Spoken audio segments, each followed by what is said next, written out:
கனமழை காரணமாக சேலம் மாவட்டத்தில் உள்ள திருமணிமுத்தாற்றில் வெள்ளப்பெருக்கு ஏற்பட்டுள்ள நிலையில் சாயக்கழிவு நீர் கலந்துள்ளதால் ஆற்றில் நுரை பொங்கி துர்நாற்றம் வீசுகிறது. மேலும் வெள்ளப்பெருக்கு காரணமாக மதியம்பட்டியில் தரைப்பாலம் மூழ்கியுள்ளதால் இரு கிராமங்களுக்கு இடையே போக்குவரத்து துண்டிக்கப்பட்டுள்ளது. இதுகுறித்து மேலும் விவரங்களோடு இணைகிறார் செய்தியாளர் கிருஷ்ணா. கிருஷ்ணா, வணக்கம். விவரங்களை வழங்கலாம்.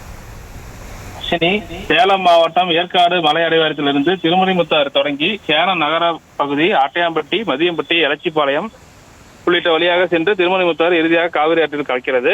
இந்த நிலையில் கடந்த சில தினங்களாக சேலம், நாமக்கல் உள்ளிட்ட மாவட்டங்களில் கனமழை பெய்து வருகிறது. கனமழை காரணமாக ராசிபுரம் அடுத்த வெண்ணந்தூர் ஒன்றியத்துக்கு உட்பட்ட மதியம்பட்டி வழியாக திருமணிமுத்தாறு செல்கிறது. திருமணிமுத்தாற்றில் சாக்கடை மற்றும் சாயக்கழிவு நீர் கலப்பதால் ஆற்றின் நுரையுடன் நீர் செல்கிறது. மேலும் திருமணிமுத்தாற்றில் வெள்ளப்பெருக்கு ஏற்பட்ட காரணத்தினால் அருகாமையில் உள்ள தரைப்பாலம் மூழ்கியதில் 2 கிராமங்களுக்கு இடையே போக்குவரத்து பாதிப்பு ஏற்பட்ட நிலையில் அன்றாட பணிக்காக செல்லும் பொதுமக்கள் மற்றும் முதியோர்கள், வயதானவர்கள் என பலர் ஆபத்தை உணராமல் தரைப்பாலத்தை கலந்து வருகின்றனர். மழையின் காரணமாக சாயப்பட்ட கழிவு நீர்கள் திறந்து வரப்படுவதால் நுரையுடன் திருமணிமுத்தாற்றில் வெள்ளப்பெருக்கு ஏற்பட்டு வருவதுடன் கரும் நிறத்துடன் வருவதால் துர்நாற்றம் வீசும் சூழல் உள்ள நிலையில் விவசாய நிலங்கள் நிலத்தடி நீர் மாசு ஏற்படும் அபாயம் ஏற்பட்டுள்ளது.